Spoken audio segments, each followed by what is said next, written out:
ನಮ್ಮ ದೇಶದ ಸ್ವಾತಂತ್ರ್ಯ ಸಂಗ್ರಾಮದ ಮಹಾನ್ ಕ್ರಾಂತಿಕಾರಿ ಚಂದ್ರಶೇಖರ್ ಆಜಾದ್ ಅವರ ಜೀವನ ಸಂಘರ್ಷ, ಅವರ ವಿಚಾರ ಇವುಗಳ ಕುರಿತು ಆ ಇವತ್ತಿನ ಆನ್ಲೈನ್ ಸ್ಟಡಿ ಕ್ಲಾಸ್ ನಡೀತಾ ಇದೆ. ಅದು ಮುಖ್ಯ ವಿಷಯ ಇವತ್ತಿಂದು. ಕೆಲವು ವಿಷಯಗಳನ್ನ ನಾನು ಹಂಚ್ಕೋತೀನಿ ಕಾಮ್ರೇಡ್ಸ್. ಇಲ್ಲಿ ಏನು ಈ ಅಸಹಕಾರ ಚಳವಳಿ ನಡೀತು, ಕೋಆಪರೇಷನ್ ಮೂವ್ಮೆಂಟ್, ಆ ಟೈಮಲ್ಲಿ ಬಿಡಿ ಬಿಡಿಯಾಗಿ ಅಂದ್ರೆ ಆಜಾದ್ ಸಪರೇಟ್ ಆಗಿ ಇನ್ವಾಲ್ವ್ ಆಗಿದ್ರು ಈ ನಾನ್ ಕೋಆಪರೇಷನ್ ಮೂವ್ಮೆಂಟ್ ಅಲ್ಲಿ. ಅದೇ ತರ ಭಗತ್ ಸಿಂಗ್ ಇನ್ವಾಲ್ವ್ ಆಗಿದ್ರು ನಾನ್ ಕೋಆಪರೇಷನ್ ಮೂವ್ಮೆಂಟ್ ಅಲ್ಲಿ. ಈ ನಾನ್ ಕೋಆಪರೇಷನ್ ಮೂವ್ಮೆಂಟ್ ನ ಗಾಂಧೀಜಿಯವರು ಹಿಂದಕ್ಕೆ ತಗೊಂಡಾಗ ಸಾಕಷ್ಟು ದೇಶದ ಜನಗಳಿಗೆ ಬೇಸರ ಆಗುತ್ತೆ, ಒಂಥರ ಭ್ರಮನಿರಸನ ಆಗುತ್ತೆ. ಏನಿದು ಹಿಂಗಾಯ್ತಲ್ಲ, ನಾವು ಎಷ್ಟೊಂದ್ ಜನ ಹಲವಾರು ಸ್ಯಾಕ್ರಿಫೈಸ್ಗಳನ್ನ ಮಾಡ್ತಾರ ಆ ಟೈಮಲ್ಲಿ. ಬಟ್ ಒಂಥರ ಬೇಸರನೇ ಆಗುತ್ತೆ ಜನಗಳಿಗೆ, ಏನಿದು ಹಿಂಗಾಯ್ತು ಅಂತ ಹೇಳಿ. ಆ ಟೈಮಲ್ಲಿ ನನ್ಗೆ ಇಂಪಾರ್ಟೆಂಟ್ಲಿ ಹೈಲೈಟ್ ಮಾಡ್ಬೇಕು ಅನ್ಸಿದ್ದು, ಆಜಾದ್, ಭಗತ್ ಸಿಂಗ್ ಇಂಥವ್ರಿಗೆ ಕ್ರಾಂತಿಕಾರಿ ಚಳುವಳಿಯಲ್ಲಿ ಇವಾಗ ಅಸಹಕಾರ ಚಳುವಳಿ ನಿಂತೋದಾಗ ಪ್ರಶ್ನೆ ಬರುತ್ತೆ, ಇವಾಗ ಯಾವ್ದಂಗಾರೆ ಹೊಸ ಮಾರ್ಗ ಏನು, ಕರೆಕ್ಟ್ ಆಗಿರೋ ಮಾರ್ಗ ಏನು? ಅಸಹಕಾರ ಚಳುವಳಿ ಶಾಂತಿ ಮಾರ್ಗ, ಶಾಂತಿಯಿಂದ ಎಲ್ಲೋ ಒಂದ್ ಕಡೆಗೆ ಚೋರಿ ಚೋರ ಅನ್ನೋ ಕಡೆಗೆ ಒಂದು ಘಟನೆ ಆಗುತ್ತೆ. ಅದಾಗಿದ ತಕ್ಷಣ ಇಡೀ ಚಳುವಳಿನೇ ವಾಪಸ್ ತಗೊಂಡ್ಬಿಡ್ತಾರೆ. ಆಗ ಪ್ರಶ್ನೆ ಬರುತ್ತೆ ಈ ತರ ಯುವಕರಲ್ಲಿ ಸರಿಯಾದ ಮಾರ್ಗ ಯಾವುದು ಅಂತ. ಸೊ ಆಜಾದ್, ಭಗತ್ ಸಿಂಗ್ ಅದರಲ್ಲಿ ಪ್ರಮುಖರು. ಇನ್ನ ಸಾಕಷ್ಟು ಜನ ಇದ್ದಾರೆ, ಬಟ್ ಇವರಿಬ್ರಿಗೆ ಪ್ರಶ್ನೆ ಬರುತ್ತೆ, ಇವಾಗ ಯಾವ್ದು ಸರಿಯಾದ ಮಾರ್ಗ ನಮ್ಮ ದೇಶನ ನಿಜವಾಗ್ಲೂ ಸ್ವತಂತ್ರಗೊಳಿಸೋದಕ್ಕೆ ಅಂತ ಹೇಳಿ. ಸೊ ಇದು ನಡೆಯೋದು 1921-22 ಈ ಪೀರಿಯಡ್ ಅಲ್ಲಿ. ಅಷ್ಟೊತ್ತಿಗೆ ಏನಾಗುತ್ತೆ, ಡಿಸೆಂಬರ್ 2022 ನಲ್ಲಿ ಕಾಂಗ್ರೆಸ್ ಸೆಷನ್ ನಡೆಯುತ್ತೆ ಕಾಮ್ರೇಡ್ಸ್. 37th session. ಅದು ಬಿಹಾರದಲ್ಲಿ ನಡೆಯುತ್ತೆ, ಗಯಾ ಅನ್ನೋ ಊರಿನಲ್ಲಿ. ಅಲ್ಲಿ ಆ ಸೆಷನ್ ನಲ್ಲಿ ಏನು ಗಾಂಧೀಜಿ ಚಳುವಳಿನ ವಾಪಸ್ ತಗೊಂಡಿರ್ತಾರೆ, ಅದನ್ನ ವಿರೋಧಿಸ್ಬಿಟ್ಟು CR ದಾಸ್ ಅವರು, ಮೋತಿಲಾಲ್ ನೆಹರು ಅವರು ಸ್ವರಾಜ್ ಪಾರ್ಟಿ ಅಂತ ಶುರು ಮಾಡ್ತಾರೆ. ಸ್ವರಾಜ್ ಪಾರ್ಟಿ ಅಂತ ಹೇಳಿ, ಅಂದ್ರೆ ಅದು ರಾಡಿಕಲ್ ಪಾರ್ಟಿ ಆಗಿರುತ್ತೆ. ನಾನ್ ಕೋಆಪರೇಷನ್, ಅದು ಸಾರಿ ಅಹಿಂಸೆ ತತ್ವ ಸರಿ ಹೋಗೋದಿಲ್ಲ ಅಂತ ಹೇಳಿ ಸ್ವರಾಜ್ ಪಾರ್ಟಿನ ಶುರು ಮಾಡ್ತಾರೆ ಕಾಂಗ್ರೆಸ್ ಒಳಗಡೆನೆ. ಇನ್ನೊಂದು ಗುಂಪು ರಾಮ್ ಪ್ರಸಾದ್ ಬಿಸ್ಮಿಲ್, ಆಮೇಲೆ ಇನ್ನೊಂದಷ್ಟು ಜನ ಸಾಹಸಿ ಯುವಕರು, ಅವರು ವಿಭಿನ್ನವಾದ ಕ್ರಮನ ತಗೊಂಡು ಕ್ರಾಂತಿಕಾರಿ ಪಕ್ಷ ಶುರು ಮಾಡ್ಬೇಕು ಅನ್ನೋ ಒಂದು ಕೆಲಸಕ್ಕೆ ಕೈ ಹಾಕ್ತಾರೆ. ಅಷ್ಟೊತ್ತಿಗೆ ಏನಾಗುತ್ತೆ, 1906 ನಲ್ಲೇನೆ ಒಂದು ಅನುಶೀಲನ್ ಸಮಿತಿ ಅನ್ನೋದು ಸ್ಥಾಪನೆ ಆಗಿರುತ್ತೆ. ಅದು ಕ್ರಾಂತಿಕಾರಿ ದಳ. ಅದು ಬೆಂಗಾಲ್ ಸುತ್ತಮುತ್ತ ಆಪರೇಟ್ ಮಾಡ್ತಾ ಇರೋ ಕೆಲವು ಕ್ರಾಂತಿಕಾರಿಗಳಿಗೆ, ಅಂದ್ರೆ ತ್ರೈಲೋಕ್ಯನಾಥ್ ಚಕ್ರವರ್ತಿ ಅಂತ ಇರ್ತಾರೆ, ಜೋಗೇಶ್ ಚಂದ್ರ ಚಟರ್ಜಿ, ಸಚಿಂದ್ರನಾಥ್ ಬಕ್ಷಿ, ಅಶ್ವಕುಲ್ಲಾ ಖಾನ್, ಈ ತರದ ಸಾಕಷ್ಟು ಜನ ಕ್ರಾಂತಿಕಾರಿಗಳು HRA ಶುರು ಮಾಡ್ತಾರೆ. ಈ HRA ಶುರು ಮಾಡೋ ಹೊತ್ತಿಗೆ HRA ನಲ್ಲಿ ಮೆಂಬರ್ಸ್ ಆಗಿದ್ದಂತ, HRA ಶುರು ಮಾಡಿ ಅದ್ರದ್ದು ಆಕ್ಟಿವಿಟೀಸ್ ನಡೀತಾ ಇರುತ್ತೆ. ಅದರಲ್ಲಿ ಮೆಂಬರ್ಸ್ ಆಗಿದ್ದಂತ ಮನ್ಮಥನಾಥ್ ಗುಪ್ತಾ ಅನ್ನೋರು, ಆಮೇಲೆ ಪ್ರಣವೇಶ್ ಚಟರ್ಜಿ ಅನ್ನೋರು, ಅವರು ಆಜಾದ್ನ ರೆಕ್ರೂಟ್ ಮಾಡ್ತಾರೆ ಈ ಮೂವ್ಮೆಂಟಿಗೆ. ಅಂದ್ರೆ ಏನು, ಚಂದ್ರಶೇಖರ್ ಆಜಾದ್ ಸತ್ಯಾಗ್ರಹಿ ಅಂತ ಫೇಮಸ್ ಆಗಿದ್ರು. ಸೊ ಅಲ್ಲಿ ಇವ್ರನ್ನ ಕಾಂಟ್ಯಾಕ್ಟ್ ಮಾಡಿ, ಇವ್ರಿಗೆ ಬೇಸರ ಆಗಿರೋದನ್ನ ತಿಳ್ಕೊಂಡು ಕೊನೆಗೆ HRAಗೆ ಇವ್ರನ್ನ ರೆಕ್ರೂಟ್ ಮಾಡ್ತಾರೆ. ಅಂದ್ರೆ ಹೊಸ ವಿಚಾರಧಾರೆಗೆ ಅಟ್ರಾಕ್ಟ್ ಮಾಡ್ತಾರೆ. ಅಲ್ಲಿ ಆಜಾದ್ಗೆ ಈ ಹೊಸ ವಿಷಯಗಳು ಇಂಪ್ರೆಸ್ ಆಗಿ ಅವರು ಸಂಪೂರ್ಣವಾಗಿ ಕ್ರಾಂತಿಕಾರಿ ಚಟುವಟಿಕೆನಲ್ಲಿ ತೊಡಗೋದಕ್ಕೆ ಶುರು ಮಾಡ್ತಾರೆ. ಆ ಟೈಮಲ್ಲಿ ಜನವರಿ 1ನೇ ತಾರೀಕು 1925 ನಲ್ಲಿ ಒಂದು ದಿ ರೆವಲ್ಯೂಷನರಿ ಅಂದ್ಬಿಟ್ಟು ಒಂದು ಕರಪತ್ರ ತರ್ತಾರೆ HRA ಇಂದ, ಹಿಂದೂಸ್ತಾನ್ ರಿಪಬ್ಲಿಕನ್ ಅಸೋಸಿಯೇಷನ್ ಇಂದ ದಿ ರೆವಲ್ಯೂಷನರಿ ಅಂದ್ಬಿಟ್ಟು ಲೀಫ್ಲೆಟ್ ತರ್ತಾರೆ. ಆ ಲೀಫ್ಲೆಟ್ ನ ರಂಗೂನಿಂದ ಹಿಡಿದು, ಅಂದ್ರೆ ಅವತ್ತಿಗೆ ರಂಗೂನ್ ಕೂಡ ಭಾರತ ದೇಶದ ಭಾಗ ಆಗಿತ್ತು, ರಂಗೂನಿಂದ ಹಿಡಿದು ಪೇಶಾವರದವರೆಗೂ ಕಂಪ್ಲೀಟ್ ಆಗಿ ಒಂದೇ ದಿನ ಡಿಸ್ಟ್ರಿಬ್ಯೂಟ್ ಮಾಡ್ಬೇಕು ಈ ಲೀಫ್ಲೆಟ್ ನ ಅಂತ ಪ್ಲಾನ್ ಮಾಡ್ತಾರೆ. ಸೊ ಆಜಾದ್ ಅವಾಗ ಬನಾರಸ್ ಅಲ್ಲಿ ಇರ್ತಾರೆ, ವಾರಣಾಸಿನಲ್ಲಿ. ಅಲ್ಲಿ ಕಾಶಿ ವಿಶ್ವವಿದ್ಯಾಲಯದಲ್ಲಿ ಎಲ್ಲಾ ರಿಜಿಸ್ಟರ್ಗಳಲ್ಲೂ ಈ ದಿ ರೆವಲ್ಯೂಷನರಿ ಲೀಫ್ಲೆಟ್ ನ ಇಟ್ಬಿಟ್ಟು ಅವರು ಮತ್ತೆ ಮೋಹನ್ ಕರ್ ಅಂತ ಹೇಳಿ ಇನ್ನೊಬ್ರು, ಅವರಿಬ್ರು ಕೂಡ ಒಂದು ದಾಖಲೆನೆ ಬರೆದ್ಬಿಡ್ತಾರೆ. ಅಧಿಕಾರಿಗಳಿಗೆ ದಿಗ್ಭ್ರಮೆ ಆಗೋಗುತ್ತೆ, ಹೆಂಗೆ ಈ ಕರಪತ್ರ ಈ ತರ ಎಲ್ಲ ರಿಜಿಸ್ಟರ್ಗಳನ್ನು ತಲುಪ್ತು ಅಂತ. ಅಷ್ಟೇ ಅಲ್ಲ, ಇಡೀ ಕಾಶಿ ನಗರದಲ್ಲಿ ಬಹಳ ಚೆನ್ನಾಗಿ ಲೀಫ್ಲೆಟಿಂಗ್ ಆಗಿರುತ್ತೆ. ಸೊ ಅಲ್ಲಿ ಆಜಾದ್ ಬಹಳ ಚಾಕಚಕ್ಯತೆಯನ್ನ ತೋರಿಸಿರ್ತಾರೆ. ಅದಾದ್ಮೇಲೆ ಇವರು ಮನ್ಮಥನಾಥ್ ಗುಪ್ತಾ ಅವ್ರನ್ನ ರೆಕ್ರೂಟ್ ಮಾಡಿದವರು, ಅವರು ಒಂದ್ ಕಡೆಗೆ ಬರೆಯೋದು, ಹೇಗೆ ಹಂಸ ಪಕ್ಷಿ ಆ, ಆ, ನೀರಲ್ಲಿ ಹಾಲನ್ನ ಸಪರೇಟ್ ಮಾಡಿ ಹಾಲನ್ನ ಮಾತ್ರ ಹೀರ್ಕೊಳ್ಳುತ್ತೆ, ಆ ರೀತಿ ಆ ಆಜಾದ್ ಯಾವ್ದನ್ನ ಚರ್ಚೆಗಳಲ್ಲಿ ಮಾತುಕತೆಗಳಲ್ಲಿ ತೊಡಗಿದಾಗ ಯಾವ್ದು ನಿಜವಾಗ್ಲೂ ಕ್ರಾಂತಿಕಾರಿ ಪಾಯಿಂಟ್ ಅನ್ನೋದನ್ನ ಬಹಳ ಸುಲಭಕ್ಕೆ ಗುರುತಿಸೋರು ಅನ್ನೋದನ್ನ ನೋಟ್ ಮಾಡಿದ್ದಾರೆ ಇವರು ಮನ್ಮಥನಾಥ್ ಗುಪ್ತಾ ಅವರು. ಇವರು ಆಜಾದ್ ಅವರು ರಾಮಚಂದ್ರ ಕಾಟ್ರಿ ಅಂದ್ಬಿಟ್ಟು ಒಬ್ರು ರೆವಲ್ಯೂಷನರಿನ ರೆಕ್ರೂಟ್ ಮಾಡ್ತಾರೆ. ಸಾಕಷ್ಟು ಜನ ರೆಕ್ರೂಟ್ ಮಾಡ್ತಾರೆ. ಅದರಲ್ಲಿ ಒಂದು ಇನ್ಸಿಡೆಂಟ್, ರಾಮಚಂದ್ರ ಕಾತ್ರಿ ಅನ್ನೋರು ಅವ್ರನ್ನ ರೆಕ್ರೂಟ್ ಮಾಡೋದಕ್ಕೆ ಬಂದಿ ಜೀವನ್ ಅಂತ ಒಂದು ಪುಸ್ತಕ ಬರೆದಿರ್ತಾರೆ. HRAನ ಶುರು ಮಾಡಿದಂತ ಸಚೀಂದ್ರನಾಥ್ ಸಾನ್ಯಾಲ್ ಅವ್ರನ್ನ ಅರೆಸ್ಟ್ ಆಗಿರ್ತಾರೆ. ಅವ್ರು ಬರ್ದಿರ್ತಕ್ಕಂಥ ಬಂದಿ ಜೀವನ್, ಗ್ಯಾರಿ ಬಾಲ್ಡಿ, ಮ್ಯಾಜಿನಿ, ಈ ತರ ಬೇರೆ ಬೇರೆ ಕ್ರಾಂತಿಕಾರಿಗಳು ಬರ್ದಿರೋ ಪುಸ್ತಕಗಳನ್ನ ಕೊಟ್ಟು ಅವ್ರನ್ನ ಇನ್ಸ್ಪೈರ್ ಮಾಡ್ತಾರೆ. ಇಲ್ಲಿ ಇನ್ನೊಂದು ತುಂಬಾ ಇಂಪಾರ್ಟೆಂಟ್ ಫ್ಯಾಕ್ಟ್, ರೌಲತ್ ಆಕ್ಟ್ ಅಂತ ಬಂದಿರುತ್ತೆ. ಈ ರೌಲತ್ ಆಕ್ಟ್ ಏನಂತ ಹೇಳಿದ್ರೆ, ಈ ಭಾರತದ ಕ್ರಾಂತಿಕಾರಿಗಳು ಬ್ರಿಟಿಷ್ ಸಾಮ್ರಾಜ್ಯದ ವಿರುದ್ಧ ಹೇಗೆಲ್ಲ ದಂಗೆ ಎದ್ದಿದ್ದಾರೆ ಅಂತನ್ಬಿಟ್ಟು ಸೆಡಿಷನ್ ಆಕ್ಟ್ ಅನ್ನ ಬ್ರಿಟಿಷ್ ಅವ್ರು ತರ್ತಾರೆ.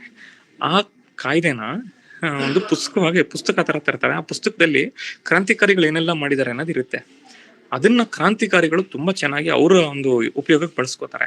ರೆಕ್ರೂಟ್ ಮಾಡೋದಕ್ಕೆ ಇಷ್ಟಪಡೋರ್ಗೆಲ್ಲ ರೌಲತ್ ಆಕ್ಟ್ ಪುಸ್ತಕ ಕೊಡೋರು. ಅದನ್ನ ಓದ್ದವ್ರಿಗೆ ಇನ್ಸ್ಪೈರ್ ಆಗೋದು, ಅಯ್ಯೋ ಇಷ್ಟೆಲ್ಲ ಕಷ್ಟಪಟ್ಟಿದಾರ ನಮ್ಮ ದೇಶದ ಕ್ರಾಂತಿಕಾರಿಗಳು, ನಾನು ಈ ಚಳುವಳಿಗೆ ಸೇರ್ಬೇಕಲ್ಲ ಅಂತ ಹೇಳಿ. ಸೊ ಅದಾದ್ಮೇಲೆ ಕೊನೆಗೆ ಬ್ರಿಟಿಷ್ ಸರ್ಕಾರ ಅದನ್ನ ಬ್ಯಾನ್ ಮಾಡ್ಬಿಡುತ್ತೆ. ಅವರೇ ಮಾಡದಂತ ಆಕ್ಟ್ ಪುಸ್ತಕನ ಅದನ್ನ ಅವರೇ ಬ್ಯಾನ್ ಮಾಡುವಂತ ಪರಿಸ್ಥಿತಿ ಬಂದ್ಬಿಡುತ್ತೆ. ಸೊ ಕ್ರಾಂತಿಕಾರಿಗಳು ಬಹಳ ಎಫೆಕ್ಟಿವ್ ಆಗಿ ರೌಲತ್ ಆಕ್ಟ್ ಪುಸ್ತಕನ ಬಳಸ್ಕೋತಾರೆ. ಸೊ ಇಂಥ ಸಂದರ್ಭದಲ್ಲಿ ಕ್ವಿಕ್ ಸಿಲ್ವರ್ ಅಂದ್ಬಿಟ್ಟು ಹೆಸರು ಕೊಟ್ಟಿರ್ತಾರೆ ರಾಮ್ ಪ್ರಸಾದ್ ಬಿಸ್ಮಿಲ್ ಅವರು ಚಂದ್ರಶೇಖರ್ ಆಜಾದ್ಗೆ. ಕ್ವಿಕ್ ಸಿಲ್ವರ್ ಅಂದ್ರೆ ನನ್ಗೆ ಅರ್ಥ ಆದಂಗೆ ಮೋಸ್ಟ್ಲಿ ಈ ಮರ್ಕ್ಯೂರಿ ಏನಿದೆ ಅದು ಸಿಲ್ವರ್ ತರ ಇರುತ್ತೆ ನೋಡೋದಕ್ಕೆ. ಸೊ ಪಾದರಸದ ತರ ಓಡಾಡ್ತಾನೆ ಅನ್ನೋದಕ್ಕೆ ಕ್ವಿಕ್ ಸಿಲ್ವರ್ ಅಂತ ಒಂದು ಹೆಸರನ್ನ ಕೊಟ್ಟಿರ್ತಾರೆ ಅಂತ ಓದಿದ್ದೀನಿ ನಾನು. ಇದಾದ ನಂತರ ಕಾಕೋರಿ ಇನ್ಸಿಡೆಂಟ್ ಎಲ್ಲ ಆಗುತ್ತೆ. ಕಾಕೋರಿ ಇನ್ಸಿಡೆಂಟ್ ಅಲ್ಲಿ ಕೇಳಿದ್ರಿ ನೀವು, ಹೇಗೆ ಎಲ್ಲರೂ ಅರೆಸ್ಟ್ ಆಗಿ ಹೋಗ್ತಾರೆ, ಸಂಘಟನೆ ಆಲ್ಮೋಸ್ಟ್ ಛಿದ್ರ ಆಗೋಗುತ್ತೆ. ಆಗ ಆಜಾದ್ ಮತ್ತೆ ಇನ್ನೊಬ್ರು ಕುಂದನ್ ಲಾಲ್ ಅಂತೇಳಿ ಅವರಿಬ್ಬರನ್ನ ಬ್ರಿಟಿಷ್ ಅವರು ಅರೆಸ್ಟ್ ಮಾಡಕ್ ಆಗೋದಿಲ್ಲ. ಅವರಿಬ್ರು ತಪ್ಪಿಸ್ಕೋತಾರೆ. ಆಜಾದ್ ಜಯಣ್ಣ ಹೇಳ್ದಂಗೆ ಝಾನ್ಸಿಗೆ ಬರ್ತಾರೆ. ಆಮೇಲೆ ಅಲ್ಲಿಂದ ದೀಮಾಪುರ ಅಂತ ಇನ್ನೊಂದು ಹಳ್ಳಿಗೆ ಹೋಗ್ತಾರೆ. ಸೊ ಅಲ್ಲಿ ಬ್ರಿಟಿಷ್ ಅವ್ರಿಗೆ ಸಿಗಾಕೊಳ್ಳೋದಾಗೆ ಅಲ್ಲಿ ಆಪರೇಷನ್ಸ್ ನ ಶುರು ಮಾಡ್ತಾರೆ, ಅಂದ್ರೆ ಮರು ಸಂಘಟನೆ ಶುರು ಮಾಡ್ತಾರೆ. ಅವಾಗ ಅಷ್ಟೊತ್ತಿಗಾಗ್ಲೇ ಭಗತ್ ಸಿಂಗ್ ಅವರು ಕೂಡ ಸಂಘಟನೆಗೆ ಪರಿಚಯ ಆಗಿರ್ತಾರೆ. ಅವರು ಪಂಜಾಬ್ ಭಾಗದಲ್ಲಿ ಶುರು ಮಾಡ್ತಾರೆ, ಇವರು ಈ ಕಡೆ ಝಾನ್ಸಿ ಭಾಗದಲ್ಲಿ ಶುರು ಮಾಡಿರ್ತಾರೆ. ಇಬ್ಬರ ಮಧ್ಯೆ ಕಾಂಟ್ಯಾಕ್ಟ್ ಇರೋದಿಲ್ಲ. ಕುಂದನ್ ಲಾಲ್ ಅವ್ರ ಮೂಲಕ ಇವರು ಒಟ್ಟಿಗೆ ಸೇರಿ ಮತ್ತೆ ಸಂಘಟನೆಗೆ ಮರುಜೀವ ಬರುತ್ತೆ. ಈ ಸಂದರ್ಭದಲ್ಲಿ ಇವರು ಶಿವವರ್ಮ ಅವರು ಒಂದು ಇನ್ಸಿಡೆಂಟ್ ನ ನೋಟ್ ಮಾಡಿದ್ದಾರೆ. ಆಜಾದ್ ನ ಮೀಟ್ ಮಾಡೋದಕ್ಕೆ ಇವ್ರುಗಳು ಹೋಗ್ತಾರೆ. ಶಿವವರ್ಮ ಮತ್ತೆ ಇನ್ನೊಂದಿಬ್ರು ಕ್ರಾಂತಿಕಾರಿಗಳು. ಅವರು ಶಿವವರ್ಮ ಅವರು ಮೀಟ್ ಮಾಡಿದಾಗ ಬರ್ದಿರೋಂತ ಒಂದು ಇದನ್ನ ಓದ್ತೀನಿ ನಾನು. ಶಿವವರ್ಮ ಅವರು ಸಂಸ್ಕೃತಿಯ ಪುಸ್ತಕದಲ್ಲಿ ದಾಖಲಿಸಿದಂತೆ ಸುರೇಂದ್ರ ಪಾಂಡೆ, ವಿಜಯ್ ಕುಮಾರ್ ಸಿನ್ಹಾ ಇವ್ರುಗಳು ಹೋಗಿ ಮೀಟ್ ಮಾಡಿರ್ತಾರೆ. ಮೀಟ್ ಮಾಡಿದಾಗ ಸಾಕಷ್ಟು ವಿಷಯಗಳನ್ನ ಇವರಿಬ್ರು ಶೇರ್ ಮಾಡಿರ್ತಾರೆ, 3 ಜನ ಕಾಮ್ರೇಡ್ಸ್ಗಳು. ಲಾಸ್ಟ್ ಅಲ್ಲಿ ಚಂದ್ರಶೇಖರ್ ಆಜಾದ್ ಮಾತಾಡ್ತಾರೆ. ಅದನ್ನ ಬರ್ದಿರೋದು ಶಿವವರ್ಮ ಅವ್ರು ಬರ್ದಿರೋದು. ಕೊನೆಗೆ ಮಾತನಾಡಿದ ಆಜಾದ್ 4 ಪ್ರಮುಖ ವಿಷಯಗಳ ಬಗ್ಗೆ ಗಮನ ಹರಿಸಲು ನಮಗೆ ಸಲಹೆ ನೀಡಿದ್ದರು. ಪ್ರಾಂತ್ಯದ ಹಳೆಯ ಕಾಂಟ್ಯಾಕ್ಟ್ಗಳು ಮತ್ತು ಕನೆಕ್ಷನ್ಗಳನ್ನು ಹುಡುಕಲು, ಪಕ್ಷದ ಬಲವರ್ಧನೆ ಕಡೆಗೆ ಗಮನ ಹರಿಸಲು, ಹಳೆಯ ಬಂದೂಕುಗಳನ್ನು ಹುಡುಕಾಟ ಮತ್ತು ಹಳೆಯ ಬಂದೂಕುಗಳ ಹುಡುಕಾಟ ಮತ್ತೆ ಹೊಸದನ್ನು ಜಮಾಯಿಸಲು ಮತ್ತು ಬಂಗಾಳದ ಕ್ರಾಂತಿಕಾರಿಗಳೊಂದಿಗೆ ಸಂಪರ್ಕ ಸಾಧನೆ ಮಾಡುವುದು. ಈ 4 ವಿಷಯಗಳ ಬಗ್ಗೆ ಗಮನ ಹರಿಸಲು ನಮಗೆ ಸೂಚನೆ ನೀಡಿದರು. ಅಂತೆಯೇ ಯಾವುದೇ ಕೆಲಸ ಮಾಡುವಾಗ ಆತುರತೆಯಿಂದ ಏನೋ ಮಾಡಿ ಕೂಡಬಾರದು ಎಂದು ಕಿವಿಮಾತು ಹೇಳಿದ್ದರು. ಅವರು ಹೇಳುತ್ತಿದ್ದದ್ದು, ಆತುರದ ಕೆಲಸದಿಂದ ಕಾಮ್ರೇಡರನ್ನು ಬೆಂಕಿಗೆ ತಳ್ಳಿದಂತಾಗುತ್ತದೆ. ಇದರಿಂದ ಏನೂ ಸಾಧನೆ ಆಗುವುದಿಲ್ಲ.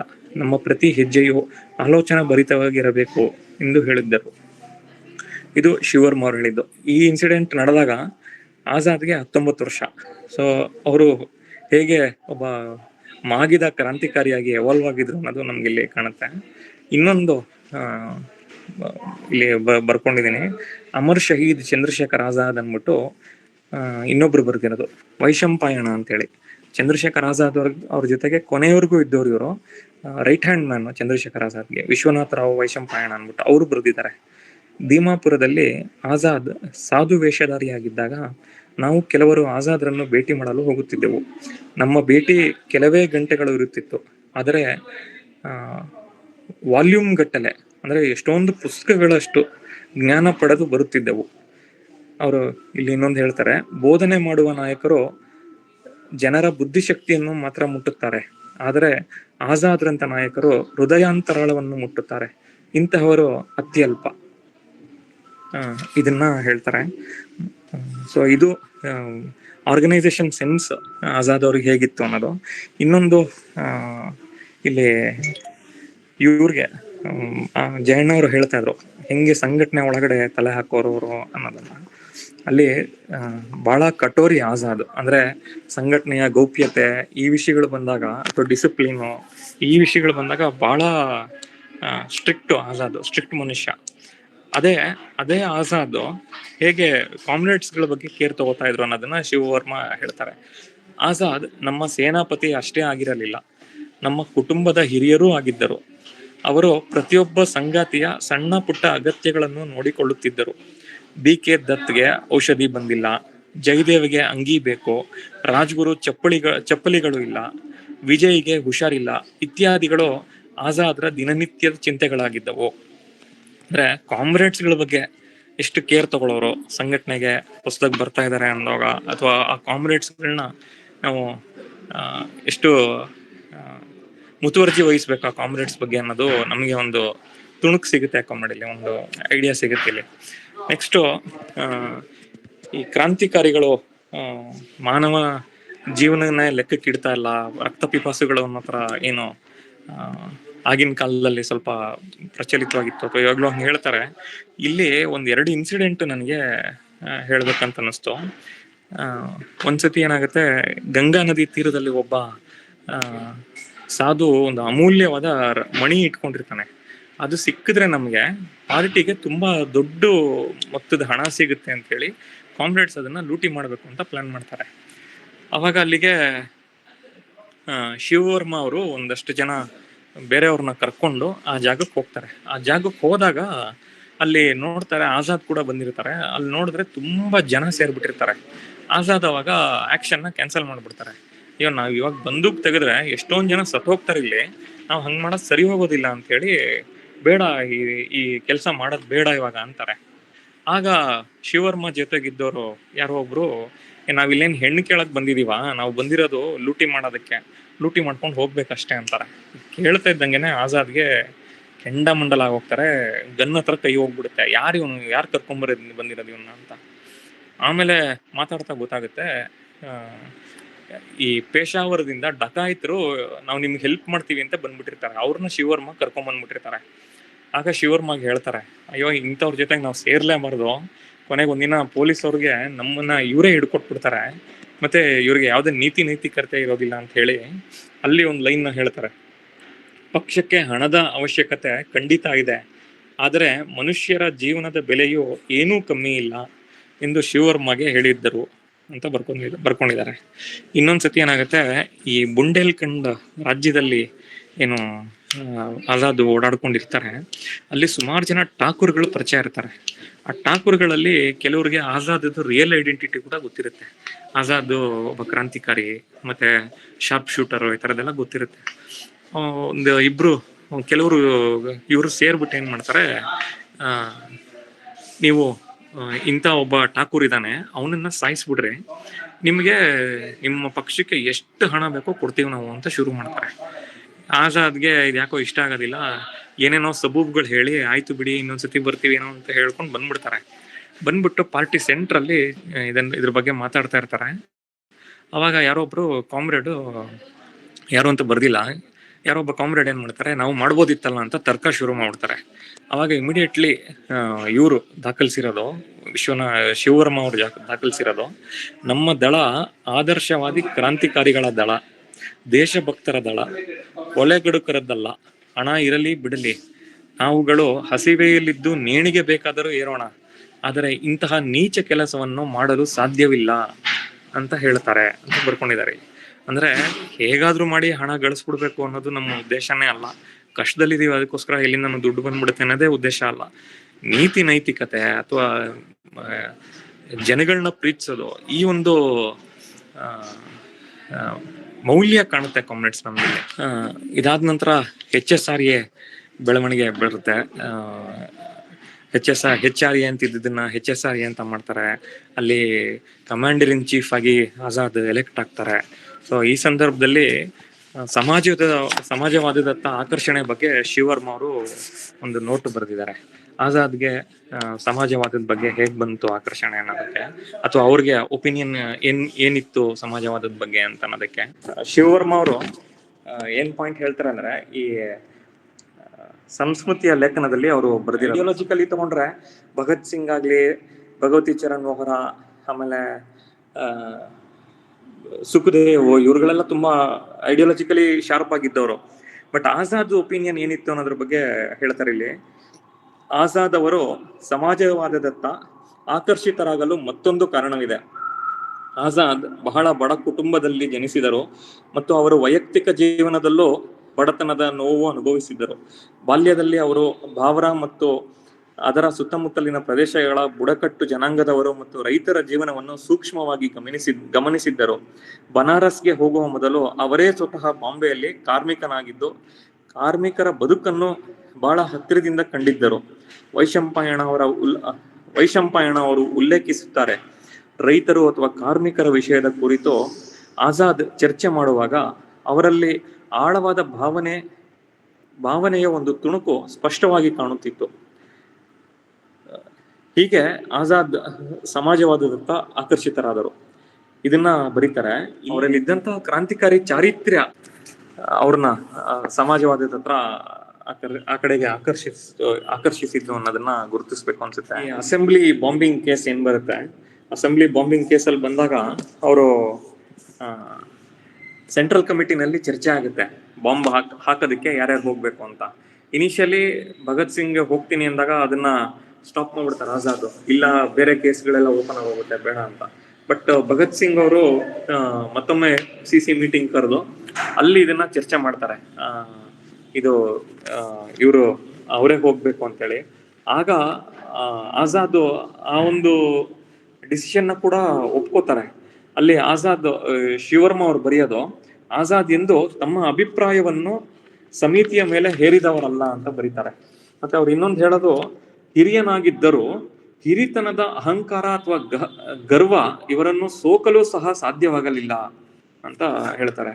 ಅವರು ಹೇಳೋದು, ಅವರು ಡಿಸಿಷನ್ ಅಂತ ಹೇಳಿದ್ಮೇಲೆ ಎಷ್ಟೋ ಕ್ವಶನ್ಗಳು ಬರ್ತಾ ಇರ್ಲಿಲ್ಲ, ಆದ್ರೆ ಯಾರು ಕ್ವಶನ್ ಮಾಡಕ್ ಹೋಗ್ತಾ ಇರ್ಲಿಲ್ಲ. ಆದ್ರೆ ಅವರು ಕೂಡ ಕಲೆಕ್ಟಿವ್ಗೆ ಸಬ್ಮಿಟ್ ಆಗೋರು ಅನ್ನೋದನ್ನ ಹೇಳ್ತಾರೆ. ಈ ಅಸೆಂಬ್ಲಿ ಬಾಂಬಿಂಗ್ಗೆ ಸಂಬಂಧಿಸಿದಂತೆ ಡಿಸಿಷನ್ ಆದ್ಮೇಲೆ ಅವರು ಝಾನ್ಸಿಗೆ ಹೊರಡ್ತಾರೆ. ಇವರು ಚಂದ್ರಶೇಖರ್ ಆಜಾದ್ ಡೆಲ್ಲಿನಲ್ಲಿ ಮೀಟಿಂಗ್ ಆಗಿರುತ್ತೆ, ಡಿಸಿಷನ್ ಆಗಿ ಝಾನ್ಸಿಗೆ ಹೊರಡ್ತಾರೆ. ಆ ಟೈಮಲ್ಲಿ ಇದನ್ನ ಅವ್ರ ಜೊತೆಗೆ ರೈಲ್ವೆ ಸ್ಟೇಷನ್ಗೆ ಹೋಗುವಾಗ ಶಿವವರ್ಮ ಅವ್ರು ಬರೆದಿರೋದು. ಇನ್ನು ಆಜಾದ್ ಏನ್ ಹೇಳ್ತಾರೆ ಅಂತ, ಇನ್ನು ಕೆಲವೇ ದಿನಗಳಲ್ಲಿ ಇವರಿಬ್ಬರು ಅಂದ್ರೆ ಇವರು ಭಗತ್ ಸಿಂಗ್ ಮತ್ತೆ ಬಟುಕೇಶ್ವರ್ ದತ್ತ ಇನ್ನು ಕೆಲವೇ ದಿನಗಳಲ್ಲಿ ಇವರಿಬ್ಬರು ದೇಶದ ಆಸ್ತಿಯಾಗುತ್ತಾರೆ. ಆಗ ನಮಗೆ ಅವರ ನೆನಪುಗಳು ಮಾತ್ರ ಇರುತ್ತವೆ. ಅಲ್ಲಿಯವರೆಗೂ ಅವರನ್ನು ಅತಿಥಿಗಳಂತೆ ಆಧರಿಸಿ. ಜೊತೆಗೆ ಆಜಾದರು ದಾರಿಯುದ್ದಕ್ಕೂ ಭಗತ್ ಸಿಂಗ್ ಮತ್ತು ದತ್ ಅವರನ್ನು ನೆನೆಯುತ್ತಾ ಸಾಗಿದ್ದರು ಅಂತ ಬರೆದಿದ್ದಾರೆ ಇಲ್ಲಿ.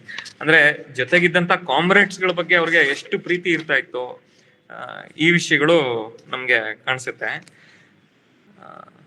ಆಮೇಲೆ ಇನ್ನು ಬಹಳ ಶಾರ್ಟ್ ಆಗಿ ಹೇಳಕ್ ಟ್ರೈ ಮಾಡ್ತೀನಿ, ಜಾಸ್ತಿ ಟೈಮ್ ತಗೋತಾ ಇದೀನಿ. ಇನ್ನೊಂದು ರಿಆರ್ಗನೈಸೇಷನ್. ಈ ಅಸೆಂಬ್ಲಿ ಬಾಂಬಿಂಗ್ ಕೇಸ್ ಆದ್ಮೇಲೆ ಸಾಕಷ್ಟು ಜನ ಕಾಮ್ರೇಡ್ಸ್ ನ ಅರೆಸ್ಟ್ ಮಾಡ್ಬಿಡ್ತಾರೆ, ಕ್ರಾಂತಿಕಾರಿಗಳನ್ನ. ಭಗತ್ ಸಿಂಗ್ ಇಂದ ಹಿಡಿದು ಸುಮಾರು ಜನ ಕಾಮ್ರೇಡ್ಸ್ ಗಳು ಅರೆಸ್ಟ್ ಆಗಿ ಹೋಗ್ತಾರೆ. ಹೇಗೆ ಕಾಕೋರಿ ಪ್ರಕರಣ ಆದ್ಮೇಲೆ ದೊಡ್ಡ ಸಂಖ್ಯೆಯಲ್ಲಿ ಕಾಮ್ರೇಡ್ಸ್ ಗಳು ಇಲ್ದಂಗ ಆಯ್ತು, ಅದೇ ತರದ ಪರಿಸ್ಥಿತಿ ಮತ್ತೆ ನಿರ್ಮಾಣ ಆಗುತ್ತೆ ಈ ಅಸೆಂಬ್ಲಿ ಬಾಂಬಿಂಗ್ ಕೇಸ್ ಆದ್ಮೇಲೆ. ಇಲ್ಲಿ ಆಜಾದ್ ತಿರ್ಗಾ ಮರು ಸಂಘಟನೆಗೆ ಕೈ ಹಾಕ್ತಾರೆ. ಇವರು ಭಗವತಿ ಚರಣ್ ವೋಹರಾ ಅನ್ಬಿಟ್ಟು ಒಬ್ರು ಕ್ರಾಂತಿಕಾರಿ ಇದ್ರು.